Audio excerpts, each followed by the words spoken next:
I think there is a responsibility we have as artists to relate to our artistry responsibly.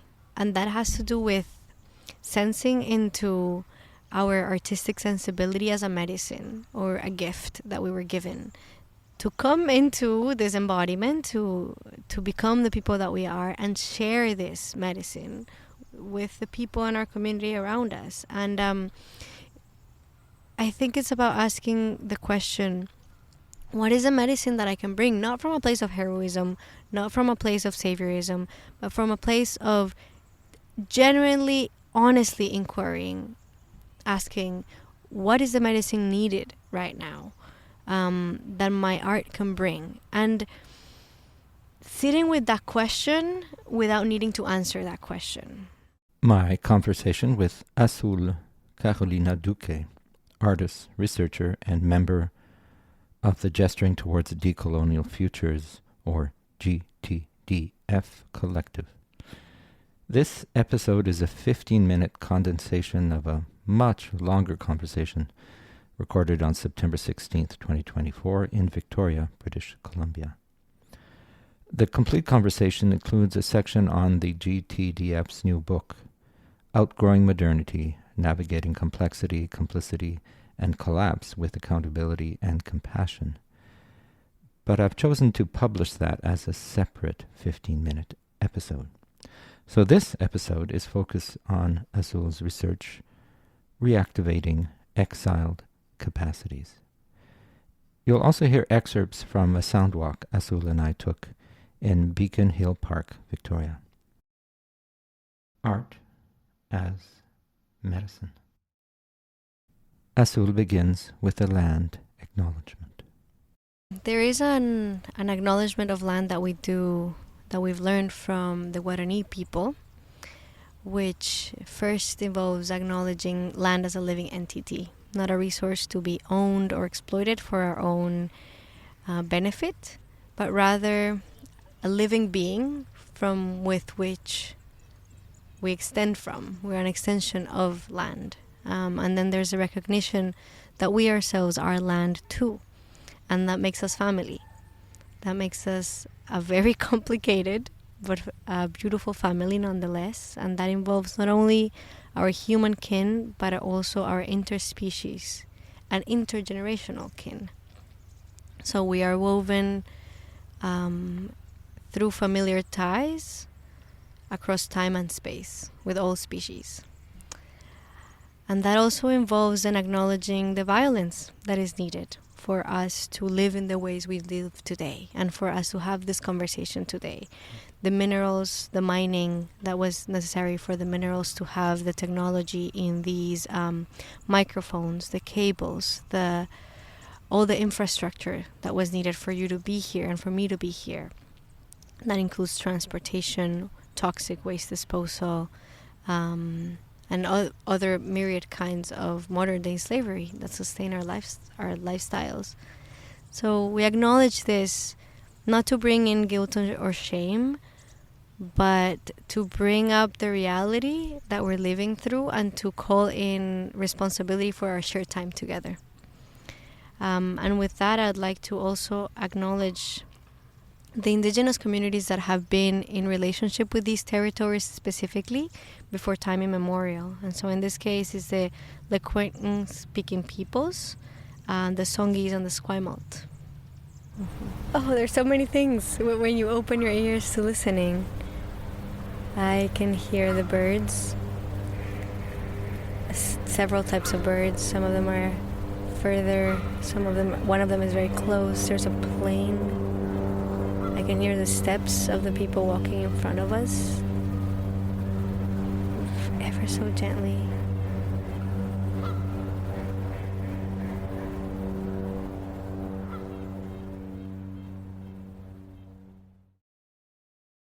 How can we expand our capacity to sit with the reality of things, to sit with, as we say, the good, the bad, the ugly, and the messed up, in order to respond from a place of more sobriety, maturity, more discernment, and accountability? In other words, we could also ask, how can we become good elders for the troubled times in which we live in today. Well, I want to talk about the two questions I sent you, but I also want to hear about what you're working on now, because I think it's more or less the same thing. Thankfully. The season 6, this is the second conversation in season 6, is looking at the art and culture in times of crisis and collapse. And I was mentioning to you earlier that I'd love it to be about revitalization, and that might come, but I'm not there yet in terms of what I'm feeling in the world. I'm feeling the pain, and I'm feeling the sadness. And then the second question are stories and examples of these things. And of course, one of your projects that you'll talk about in a minute, it's called Reactivating Exiled Capacities. Yeah, so in this year, which is 2024, at the beginning of 2024, or I think at the end of last year, I was talking with Dani D'Emilia, who's one of the folks that I work with in the collective, and Vanessa Andreotti, who's another one of the folks from GTDF. We were talking about designing and coming up with somatic artistic exercises to bring in the somatic elements that are needed for this type of education to happen, for the type of education that we're gesturing into as a collective. And that involved thinking about the nervous system, or let me phrase it differently. That involved thinking about colonialism in its molecular manifestation. So thinking about molecular colonialism. How is colonialism seen as a neurodegenerative disease that we carry in our nervous system? And so if we see colonialism as a disease that has taken over our neurophysiology, then what are the potential practices that art can bring that can help us neuro-decolonize our bodies? And when I say our bodies, I mean our extended bodies. My body that doesn't finish in my skin, but rather that continues into the entangled web of relationships that I'm a part of. And my body that is not only the body of the present time, but a body that is in deep relationship with my ancestors, before me and after me, those who haven't been born yet, and those whose legacy I carry with me, whether I like it or not. And so we're sitting with this huge question, right? And so we thought, okay, how about we start with a cohort of artists, interdisciplinary cohort of artists, and we do some research and see what potential exercises can begin to come if we ask ourselves this question of, this broad question. And from there, I began to distill what is it that we're gesturing into with this huge question that I just asked. And the potential title that came was Reactivating Exiled Capacities. And so what's important, one of the things that is important about this project is understanding that words are polysemic. So they have different meanings across time and space and context. And so it's not as important to be fixated on reactivating exiled capacities as I guess an exact title or description of what we're doing, but rather feeling into what this title is guiding us into. So I'll give you an example. Reactivating, or let's start with capacities. What do we mean by a capacity? An ability to, a disposition to. Or what do we mean by exile? So exiled referring to someone who has been expelled from their home country because they are a threat to a political project. That's one definition that we could go with. And so if we think about that someone being a capacity or an ability, and our hometown thought about as our bodies, and then that this capacity, this disposition or this ability being exiled, removed from our bodies, from our nervous systems, because it is either deemed unuseful or a threat to the political project of colonial modernity. How does that work? There's planes and there is a big truck over there, and they are family too, you know. It's through violent processes of extraction, but they're related to us too. Mineral family, metal and oil,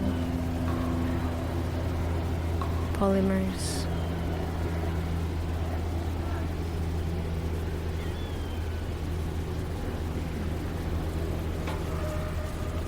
Oh, I love the sound of bikes. Oh, I love it. It's my favorite. It's so good. Oh, that one is just tickles my skin. And then the question of reactivating. What does it mean to reactivate? Well, what do we have to unlearn first, perhaps, to make space for this reactivation to happen? To call back these capacities that maybe have been dormant in our bodies, but that are dormant in our DNA, but that can be, potentially, we don't know, but that maybe can be called back. So the exiled capacity of humility, or I mean that's very very broad, but the exiled capacity of sitting with complexity, of the exiled capacity of being with reality in its entirety, not in a curated version of reality that I would like to experience. Convenient story of the present that is convenient for me, or a convenient story or idealized story of myself, but a capacity to sit with the good, the bad, the ugly, the messed up, the painful, the difficult, and really sit with it, be with it, with honesty. Or I will just share the last one, the capacity of service. To be of service to a greater metabolism. To be of service in the face of the unknown and the unknowable. To be of service beyond the need to be recognized for that service. Those are capacities that at least I wasn't raised with. Not even close. In fact, I was raised with sensibilities that make that capacity extremely uncomfortable in my body. I was raised with, in modern education, with this desire to be affirmed, to be the arbitrator of justice and knowledge, to seek affirmation of my virtue and my purity. I was raised to be arrogant. And I still am in so many ways that I can't even see, and some others that I hopefully can't see. And so this is the inquiry that this specific group of artists is sitting with. How can we reactivate these capacities that are needed right now? You can hear the echo of that bird, its sound bouncing against the tree to my left and back. So subtle.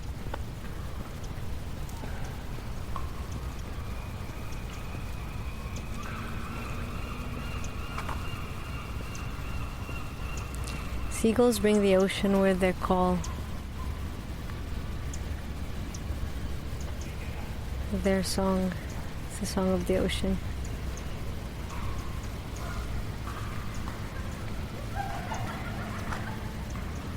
We've been testing simple invitations. So one of the things that this inquiry or this research has led us into is this idea of practicing the practice of practicing. They all arrived to this conclusion that simplicity and subtlety brings depth to the practice. And so for example, one of the artists is working with dreams. How can we relate to the dream world